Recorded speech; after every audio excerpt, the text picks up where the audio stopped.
fabriqué yu bees comme yooyu teg ko di ko jaay muy fonctionner comme yooyu ni ñuy doxee ñu ngi sant yàlla bu baax di gën a santati nag Promer ndax Promer depuis 2000 ñu ngi liggéey ak ñoom def nañu ak ñoom ay formation ci xam-xam yu bari ci wàllu machines yooyu ngay gis ak ay moulins à mil décortiqueuses ay charrette ay sarré ICF métal aluminium technique soudure partout daal def nañ ko ak ñoom ci seen ndimbal nga xam ne ñun dara fekk ñu fi leen du dañuy ñëw rek jël ñu yóbbu ñu formé ñu jox ñu xam-xam bi dellusiwaat ñu jàppale ñu it ci moyen bu ñu mën a liggéey lu mel ni jumtukaay yi ñuy jëfandikoo comme tey groupe bi ngay gis nii loolu yëpp ci ndimbalu Promer la ak yeneen matériels yi nga fi gis yëpp muy bureau bi ñu duggoon ordinateur bi fa nekk partout ci ndimbalu Promer la ñu ko am kon Promer moo tax ñu am yombal gu yem nii lépp lu ñu bëgg a def fii rek danañ ko mën a def sans ñu am ci benn problème.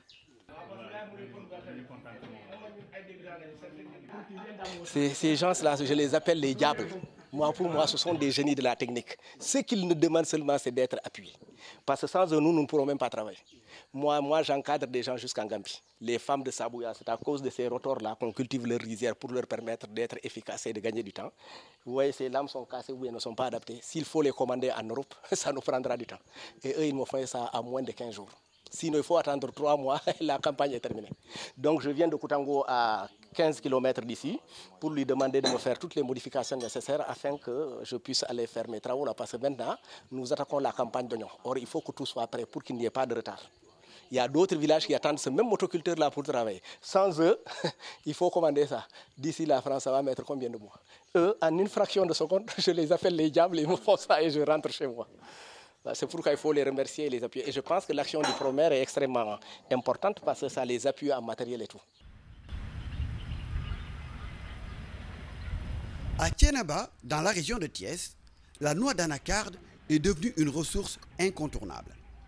Hommes et femmes, adultes et enfants arrivent à en tirer des revenus appréciables. Des revenus qui permettent de payer les frais d'inscription des enfants à l'école et l'achat de fournitures. Ce sont les résultats des opérations de reboisement d'anacardiers effectuées ici au début des années 60. Même si toute la population est concernée par l'exploitation de cette ressource, cependant, ce sont les femmes qui s'illustrent le plus. L'association FASDIOM des professionnels de la transformation de noix d'anacarde de Thiénaba compte 12 groupements et 264 membres. Bi nga xamantene bi xamuñu woon daamaraas daanañ ko fi def ñu koy toppatoo wuñ ko ni mu waree bi ne xamee njariñam commencé koo jariñoo ak léegi man la wure amatul te boobu bu njëkk ba da nga daan gis këllu wure yi bu ñu amul lu ñu def dem ci àll bi di taxan bu ñu ñëwee toog te jigéen fu ñu daje dinañ jëw bu ñu wurewul dinañ jëw mbaa ñu def leneen mais léegi jot gi ci boppam moo ñu ko mayul da ngay gis ku yendu boo ñëwee ci kër da ngay gis mu yendoo tooj di toj ba ngoon jot mu jël dem saafi bu subaa mu war a dem jaay wala doomam dem jaay bu subaa mu xoojaat mu am njariñ lu bari loo xamante ne mi ngi ñu koy dindil ndax sunu doom yi dañ daan dem jàng ba CM2 mbaa ku ci jàng ba CM1 am problème mu continuer njàngam doo ko mën ndax ak fonctionnaire amu fi ay béykat fi ne ndey yi ñooy liggéey ndaamaraas yi di xale yu jigéen yi di ko jaay xale góor yi sax en même temps dañuy toog di toj ndax xam ne lii seen njariñ la mbaa bu bande yi ñoree lii ñu wone fii bu ñoree xale góor yi dañuy dugg ci bande yi di raas muy seen njariñ kon njariñ lu baree ngi ci. Elles ont bénéficié de renforcement de capacités en technique de transformation moderne et hygiénique de la noix d'anacarde pour une plus grande compétitivité.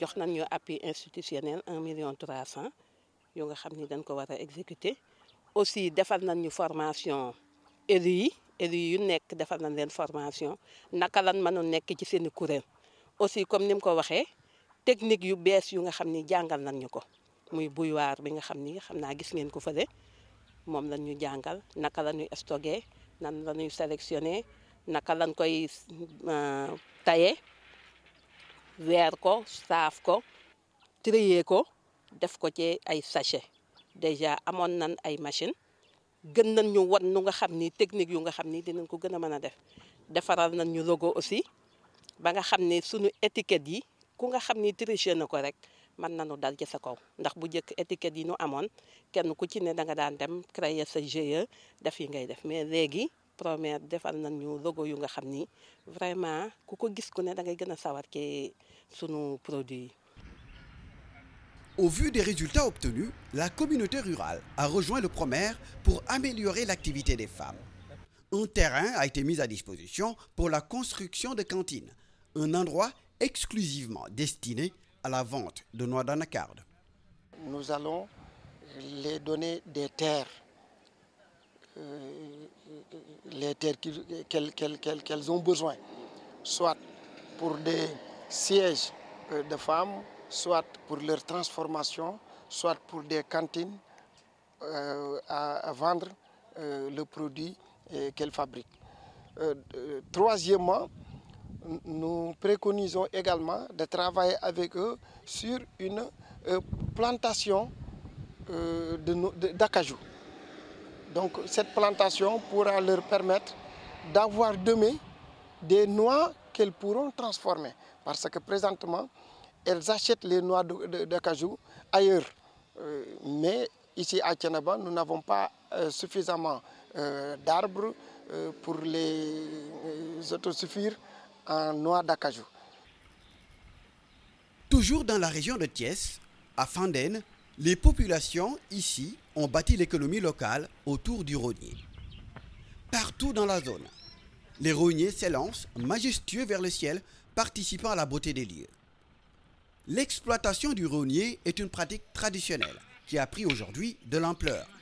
Toutes les familles se sont transformées en véritables entreprises. Étienne est en année de licence à l'université de Dakar. Avec son frère Jérémy qui va le rejoindre cette année, ils accompagnent leur père, Denis Mbaye. Ensemble, ils transforment les feuilles de rognier en balais, paniers, tamis et autres produits qu'on retrouve sur les marchés des villes. À notre passage sur les lieux, Denis exécutait un marché de 300 000 francs. Il devait livrer des composants de tamis à un artisan de Saint-Louis. Et au même moment, il était en train d'honorer une commande de 180 balais. À Fandène, les populations ne se laissent pas facilement, tentées par les mirages de la ville. Ici, on ressent moins l'exode rural. Pourtant, le travail du rognier, qui en est la cause principale, est une filière qui jusqu'ici n'était pas accompagnée. Avec l'arrivée toute récente du Promer, les artisans de Fandène ont gagné en maturité. Ils se sont mieux organisés et sont plus confiants en l'avenir. ron mooy suñu cosaan man mën naa wax ne mooy ooru Fandène donc mën naa wax ne képp koo xamante ne tekki na tey ci biir Fandène ron la kon ni ñu doon liggéeyee bu njëkk moo nekkoon kenn ku ci nekk yow da nga nekkoon ci sa gox rek di ci liggéey bon ñu dem ba ñu gis ne liggéey boobu nekkul liggéey boo xamante ne xëy na dinañu tax a avancer donc ñu gis ne mbooloo mooy doole ñu organiser wu. bu ngeen bokkee groupe rek suma xam-xam dinaa la ko may yow di nga ma may sa xam-xam xam nga lii moo war a lii déjà boo xoolee am na ñuy corriger seen morom ay entreprise ñoo fi tase tey donc ku nekk day tricher ci moromam woon ko ne nii la ñu koy def pour mu gën a baax déjà ça c'est quelque chose donc moo waral organisation bi entreprise bu nekk am na ko représenté te ku nekk mu ngi corriger moromam boo defoon nii mu gën a jar boo defoon nii mu gën a baax boo defoon nii gën a économiser matière première bi donc déjà ñu ngi ci en voie ci li ñu bëgg tey avec Promer dinañu ko gën a xuutal tey ñu ngi ci sunu moyen bopp mais avec Promer bëgg nañu dem ba gën ko moderniser. Grâce à l'appui du Promer, la maison du rognier verra bientôt le jour ici à Fandène. Une infrastructure qui coûtera 50 millions de francs CFA. Espace d'exposition et de créativité, elle favorisera une exploitation rationnelle et durable du rognier au profit des populations rurales de la zone.